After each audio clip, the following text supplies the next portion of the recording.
For 35 years, I had lived without ever imagining that a simple family dinner could shatter the foundation of everything I held dear. The soft glow of the chandelier above us, the aroma of simmering pasta sauce, and the polite chatter around the mahogany table, it all felt like a carefully constructed illusion, and I walked straight into it, completely unsuspecting. Just 2 weeks prior, my mother had called, her voice unusually sweet. "Eleanor, darling, why don't you come home for supper? It feels like ages since we've all been together." I hesitated. For over a decade, I had become accustomed to my parents' conditional affection. They typically only reached out when they needed something. Yet, a small part of me still hoped that perhaps, just this once, things would be different, that they genuinely missed me. So, I drove from Seattle to my childhood home in Spokane, setting aside my demanding work schedule and crucial meetings. I arrived with a flicker of hope, but within moments of sitting down at the table, that hope shattered like a dropped teacup on a tile floor. "To avoid any future misunderstandings, my parents want you to know now," Julian, my younger brother, announced smoothly, as if reciting a well-rehearsed line. He leaned back in his chair, arms crossed, a subtle smirk playing on his lips. Beside him, Clara, my younger sister, absent-mindedly played with a silver bracelet, a look of quiet satisfaction on her face, as if she had just secured a significant victory. I placed my fork down, the meticulously prepared pasta dish suddenly feeling heavy in my stomach. "What is it?" I asked, my voice a little shaky, but I tried to remain composed. My mother, who had extended the invitation with the promise of a warm family evening, sighed softly. "Your father and I have finalized our estate plan. This house, the cabin on Lake Coeur d'Alene, everything we own will be left to Julian and Clara." Her words hung in the air between us like a sharp blade. I turned to my father, silently pleading with him to deny this, to say it was just a bad joke, but he simply lowered his gaze to his wine glass, offering no contradiction. I took a deep breath, trying to find some logic in this situation. "And the reason is?" Julian shrugged, a hint of amusement in his voice. "Well, you don't really need it, do you? You have your own successful business, your own condo, a comfortable life. Mom and Dad think Clara and I need the support more." "Support?" I scoffed, the sound humorless. "What exactly do you mean by support? Clara, you're 28 and haven't held a stable job for more than a few months. Julian, how many times have you changed your major in university? 4? 5? And Mom and Dad have been footing the bill for every single semester." As I spoke, my breathing became shallow, my heart pounding with anger. My mother folded her arms, her eyes cold. "Eleanor, there's no need for such a dramatic reaction. Your father and I have given this considerable thought. You are financially secure, but Julian and Clara need a solid foundation to build their futures." I laughed, but there was no joy in it. "A foundation? And what about the money I lent you to help with the property taxes? The times I covered the unexpected repair bills? What about the $30,000 I contributed to renovate the lake cabin because you said it was a family treasure? Does no one remember that?" Clara giggled, her eyes gleaming with mockery. "Oh, so you're keeping a tally of every single dollar? That's rather unbecoming, Eleanor. You're wealthy. Do you really need to be so petty?" I stared at her, incredulous at her audacity. "Petty?" I emphasized each syllable. "No, Clara, this is called unfair. This is called taking advantage." My mother slammed her hand on the table, making the silverware jump. "Enough, Eleanor. Stop playing the victim. You always fixate on money. We made this decision not because we love you any less, but because we love all our children." Love. A wave of cold fury washed over me. Julian leaned back, feigning sympathy. "You're acting like a child whose favorite toy has been snatched away. We're all adults here, Eleanor. You should learn to accept reality." I remained silent. His words no longer sparked anger. They simply confirmed a long-held suspicion. I had been living a lie. They had never truly seen me as part of the family. I wasn't their daughter. I was their personal bank. Slowly, I placed my hands on the table, my fingers gripping the edge. I took a deep breath, letting the anger settle. When I looked up, my gaze was like ice. I understood now. They didn't need me, and I certainly didn't need them. For the past decade, I had clung to the belief that family was a sanctuary, that no matter what, they would value me as much as I valued them. But the truth was stark. I wasn't their daughter, I was an ATM, and now that I was no longer useful, they were ready to discard me without a second thought. I looked at the faces before me, my mother, who called me every time an unexpected expense arose, my father, who never questioned any of my mother's decisions, even when they were clearly unfair to me, Julian, who had squandered countless dollars on fleeting business ideas, Clara, who had never held a meaningful job yet possessed a wardrobe overflowing with expensive clothes. I laughed, a bitter, humorless sound. And what about all the money I've spent on all of you? Does no one think that deserves any recognition? My mother crossed her arms, her gaze sharp. Eleanor, all you ever talk about is money. Nothing is ever enough for you, is it? My throat felt tight. Never enough? I repeated, almost a whisper. I've been paying the mortgage on this house for the last 6 years. I was the only one who stepped up to take out the loan when you were facing foreclosure. I also funded the renovations on the lake cabin because you insisted it was a vital family asset, and now I'm not even considered part of this family. Clara shrugged, raising an eyebrow with mock indifference. No one forced you, Eleanor. You just enjoy playing the martyr. That sentence stung like a slap. You're right, no one forced me. I met her eyes, searching for a hint of remorse but finding only mockery. I did it because I believed family was supposed to support each other, but I was wrong. I was the only one making sacrifices while the rest of you only knew how to take. Julian scoffed. You're acting like a spoiled brat who's lost their favorite toy. I felt the rage surge within me. A toy. I enunciated each word, feeling my face flush. I've spent nearly $500,000 supporting this family over the past decade. I put my own aspirations on hold, passed up opportunities to travel, to buy a larger home, to invest in my own future, all so that you wouldn't have to struggle, and now you call me greedy just because I'm asking for a little fairness. My mother shook her head, sighing as if I were a foolish child who couldn't grasp simple logic. Family is about love, Eleanor, not money. I let out a hollow laugh. Love. I looked around the dining room, the house I had invested so much time and money into maintaining. If that were true, then why does love only seem to flow one way? Why am I always the one making the sacrifices?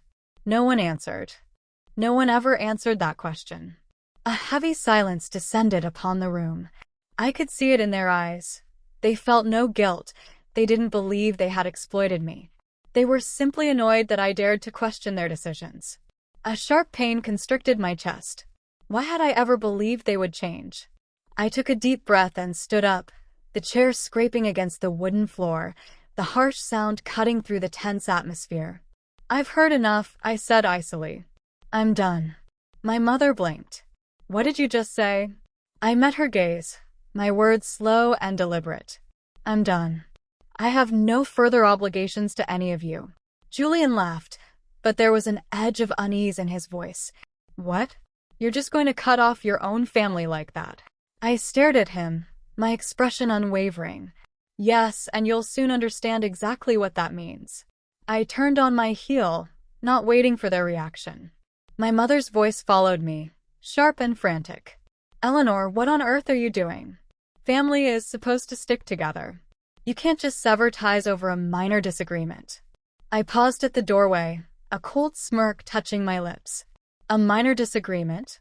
I repeated, then turned back, my eyes like steel. This isn't a minor disagreement. This is a betrayal. I walked swiftly towards the front door, but before I crossed the threshold, my mother's voice rang out one last time, filled with anger and warning. If you walk out that door, don't you ever think about coming back. I didn't hesitate. I didn't need to return. I had all the answers I needed. Driving back to Seattle, a heavy weight pressed down on my chest. My mind replayed the bitter words from dinner, Clara's condescending looks, Julian's smug expression, and my parents' deafening silence. The city lights blurred past my car window, stretching endlessly along the highway like hollow streaks of light. I used to call that house my family home, but now it felt like nothing more than a dark void that had swallowed my efforts and love. Back in my condo, I tossed my bag onto the sofa, poured a glass of wine and sank into the cushions. A long sigh escaped my lips. The anger had subsided, leaving behind only exhaustion and weariness. Then I opened my banking app. $1,800 per month. That was the amount I had been sending them all these years. $1,200 for the mortgage, $600 for utilities, electricity, water, internet, maintenance. Not to mention the constant extra expenses. Julian's tuition, the extravagant gifts my mother hinted at during holidays, the vacations they invited me on only for me to cover the entire cost. A wave of betrayal washed over me, hot and suffocating. I had poured everything into this family like an idiot, while to them, I was simply a walking ATM. I tapped the Cancel Recurring Payments button. The screen confirmed the cancellation. I stared at the words, "Successfully canceled," and an unfamiliar feeling of liberation spread through me. It was as if an invisible chain that had bound me for years had finally been broken, but I knew this wouldn't be the end of it. The first call came the next morning, my mother's number. I ignored it. The second, the third, the fourth. She was persistent. By the fifth call, I silenced my phone and let it go to voicemail. I made a cup of coffee, sat at my kitchen table, and checked my messages. "Mom, Eleanor, I can't believe you've done this. Do you have any idea how much the house is struggling? Mom, don't be so selfish. Family is supposed to support each other. Mom, call me back." I set down my cup, closed my eyes, and took a deep breath. I figured she had discovered the cancellations. A few minutes later, my phone buzzed again. This time it was my father. I stared at the screen, a familiar sinking feeling in my chest. In the past, I would have answered immediately, but now I knew he wasn't calling to stand up for me. I let it go to voicemail. Later, I played the message. "Dad, Eleanor, you need to reconsider. Your mother is very upset. You can't just cut ties over a small misunderstanding. We're family." I let out a dry laugh. Family? If I was truly family, why hadn't they ever stood by me? In the afternoon, Clara called.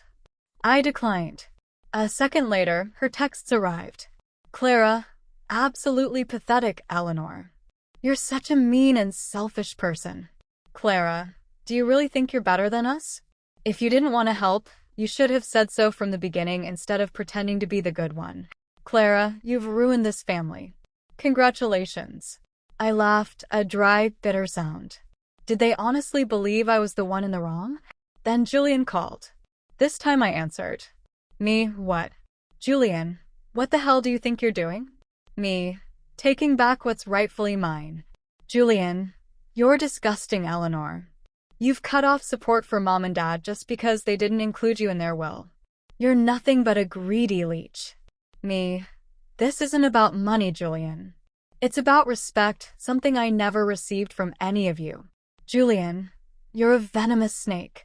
You think you can just abandon this family without consequences? Just wait." He hung up before I could respond. A cold shiver ran down my spine. They weren't going to give up. I stared at my phone, then at my contact list. Each name, Dad, Clara, Julian, glowed on the screen. The people who had depended on me their entire lives only to turn on me the moment I stopped providing.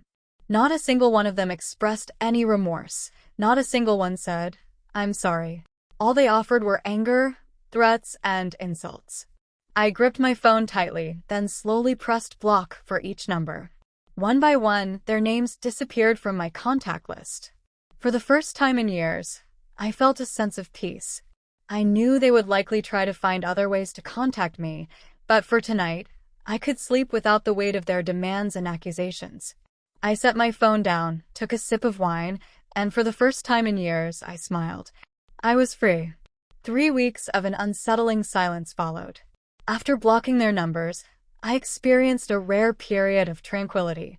No more guilt-inducing calls. No more accusatory messages. No more relentless demands. I focused on my work, established new routines, and for the first time in years, I lived without the oppressive weight of obligation. But I wasn't naive enough to believe it was truly over, and I was right. On a Friday afternoon, while I was in a conference room awaiting a client presentation, my phone vibrated insistently, a message from my mother. Mom, Eleanor, the family is having an important meeting. You need to be there. 7 p.m., the old house. This is not a request. It's your duty. Family meeting. I closed my eyes, irritation flaring within me.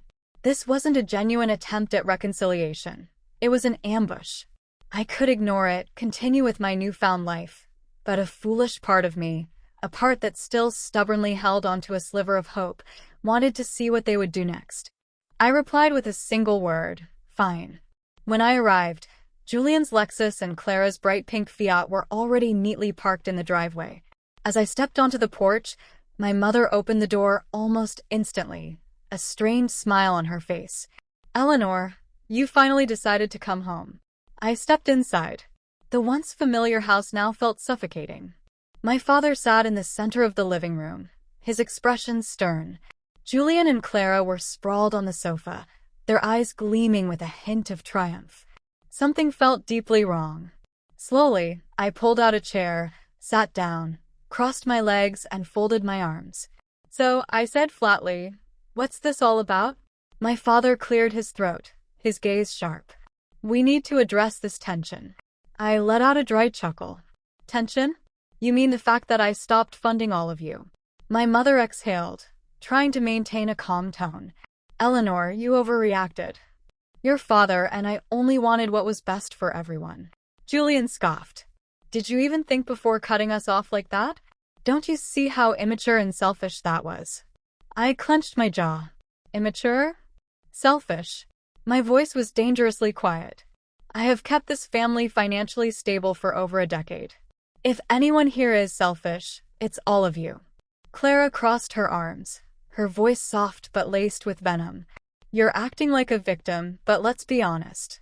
You're just angry because Mom and Dad didn't leave you anything in their will, aren't you?" A cold fury ignited within me. I slowly stood up, my gaze sweeping across each of their faces. "I came here because I thought maybe, just maybe, you had finally realized the wrong you had done." I let out a sharp laugh. "But no, you're still the same leeches, selfish, ungrateful." My mother shot up from her seat, her voice like a whip. "If you walk out that door, don't expect to be welcomed back." I stopped at the doorway, my hand on the doorknob. I turned my head, locking eyes with her, my voice as cold as ice. I never felt truly welcomed here in the first place. Then, I opened the door and walked away without a backward glance. I drove home, my heart pounding in my chest. I didn't know what they would do next, but I knew they wouldn't let this go. And just as I had anticipated, the moment I reached my apartment, I froze. My door was sealed shut. A thick layer of expanding foam covered the entire doorframe, hardened like cement. Someone had deliberately sabotaged my home. I didn't need to ask who. My grip tightened on my phone, fury bubbling inside me. I opened my security camera app, my pulse racing as I reviewed the footage. There he was, Julian, wearing a gray hoodie and a baseball cap, grinning smugly as he sprayed the foam all over my door. My hands clenched into fists. Did they really think they could intimidate me? Did they believe I would crawl back, begging for forgiveness? No, I wasn't going to let them get away with this. I stood before my sealed door, my breath coming in ragged gasps. I wasn't surprised. Nothing they did could shock me anymore. But I was furious, not just at their childish act, but at their sheer arrogance, the utter stupidity of thinking they could do this and face no consequences. I reopened the security app and fast-forwarded through the footage. Just as I suspected, Julian reappeared, wearing the same gray hoodie, his cap pulled low, but I recognized his distinctive walk, the same smug smirk as he aimed the nozzle at my door, filling every crack and crevice with foam. Every action was an insult. He did this because he thought I wouldn't retaliate. He was wrong. Calmly, I saved the video, took clear screenshots of his face, and immediately called the police. 30 minutes later, a young police officer stood in front of my apartment, his expression a mix of sympathy and professionalism. I showed him the footage, explaining the situation in detail. "Do you want to file a formal complaint?" he asked, his tone neutral but with a hint of hesitation, as if hoping I would let it slide. I let out a cold chuckle. "I didn't call you here for a social visit." He nodded. opening his notepad to begin an official report. Julian, that's your brother, correct? I met his gaze, my voice like ice. Not anymore. The next morning, my father called. Dad, Eleanor, sweetheart, does this really have to escalate this far? Me, are you calling to ask me to drop the charges? Dad, it's not exactly that. It's just, Julian was just upset. He didn't mean any real harm. Me scoffs. No real harm? He sealed me out of my own home. Dad, what if I had an important meeting this morning? What if my pet was inside? Dad, silence me. He thought he could scare me. I'll show him he picked the wrong person. Dad, do you really want to push this to that extreme? Me, it's not me pushing this. Julian did this. If he didn't want consequences, he shouldn't have acted like a reckless idiot. Dad, what would it take for you to drop the charges? Me, $33,000. Dad, what? Me, that covers the cost of repairing my door, legal fees if this goes to court, and compensation for harassment. I'd say that's a pretty reasonable amount. Dad, this is blackmail. Me, chuckles coldly. No, Dad, this is accountability. Dad, Julian doesn't have that kind of money. Me, then you and Mom can help him out. You've been bailing him out his entire life. This is just one more time. Dad, Vivian, a sigh. Eleanor, you're tearing this family apart. Me, this family tore itself apart a long time ago. 3 days later, my account received exactly $33,000, transferred from my parents' joint account. No messages from my mother, no apologies from Julian. Even Clara, who usually reveled in any opportunity to be cruel, remained completely silent. They believed that sending the money would make me disappear, but what they failed to grasp was this: I no longer needed them. I stood in front of my apartment door, now fully repaired, my fingers tracing the smooth surface. The $33,000 was insignificant. What truly mattered was that for the first time, they had been forced to take responsibility for their actions. They could resent me, they could label me a traitor, but for the first time in my life, they couldn't control me. I smirked, taking a sip of wine. They thought they could break me, but ultimately, they were the ones who lost. I had hoped that after sending the $33,000, they would finally leave me in peace, but I had overestimated their capacity for restraint. Losing money was one thing. Relinquishing control was something they couldn't bear. And when their usual manipulative tactics failed, they resorted to underhanded methods. It began with a barrage of sanctimonious messages from distant relatives whose faces I could barely recall. Aunt Carol, Eleanor, I am deeply disappointed in you. Your parents dedicated their entire lives to you, and this is how you repay them. Uncle George, Eleanor, don't let money corrupt your values. Remember, family bonds are eternal. Cousin Sarah, I can't believe you're so heartless as to abandon your own parents like this. They're on the verge of losing their home. Don't you feel any guilt? I read each message, feeling a mixture of amusement and disgust. I knew exactly who was orchestrating this, Mom. Having failed to sway me with logic, she was now attempting to manipulate me through social pressure. She had fabricated an entirely new narrative, portraying me as the ungrateful daughter abandoning her poor, aging parents, so avaricious and cruel that I had cut off all financial support, leaving them teetering on the brink of homelessness, a classic victim story. Except for one crucial detail, it was a complete fabrication. I had shouldered their financial burdens for over a decade, paying their mortgage, covering their bills, and funding Julian and Clara's extravagant lifestyles without ever asking for anything in return. They weren't abandoned. They had used me, and I was finally done. I opened my laptop and logged into social media. I rarely posted personal updates, but today was an exception. I no longer sought their approval. I simply needed to dismantle their web of lies.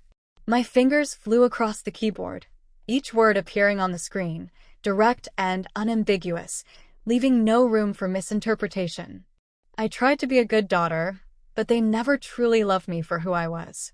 For over 10 years, I poured hundreds of thousands of dollars into my parents' lives, covering their mortgage, bills, and even my siblings' tuition.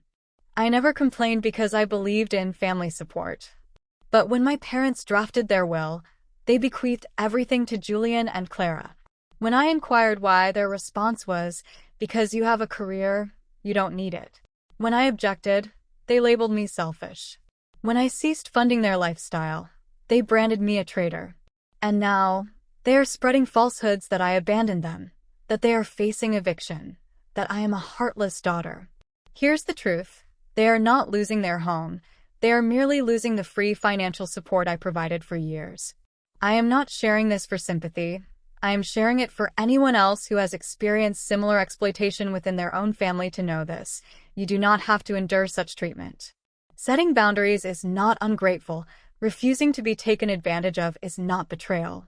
And sometimes, the true definition of family lies not in blood, but in those who genuinely respect and value you. I have severed ties with their lives, and I have absolutely no regrets. I clicked post. Within the hour, the post had garnered hundreds of shares and thousands of comments. Some offered unwavering support. "I've been in your shoes. Stay strong. You owe them nothing. You've done more than enough. I admire your courage for speaking out." Others were critical. "Family may have its flaws, but they are still family. Don't wash your dirty linen in public like this. She's just seeking attention. It's shameful to expose your own parents in this manner." I didn't care. I had anticipated this range of reactions. 3 hours after I posted my truth, my mother called. "Mom, Eleanor, what in God's name do you think you're doing?" Me, calmly, simply stating the truth, Mom. "Mom, you're destroying this family's reputation." Me, "No, Mom, you did that the moment you decided to cast me as the villain in your narrative." "Mom, you will live to regret this." Me, "No, Mom, you're the one who will regret it." I hung up, feeling lighter than I had in years. They could no longer conceal the truth, and for the first time, I had reclaimed my voice. 3 months after revealing the truth, I had never felt so liberated. No more guilt-tripping messages, no more burdensome phone calls. No one could manipulate me anymore. I was finally living life on my own terms. Initially, the silence felt strange. Losing a family, no matter how dysfunctional, still left an unexpected void.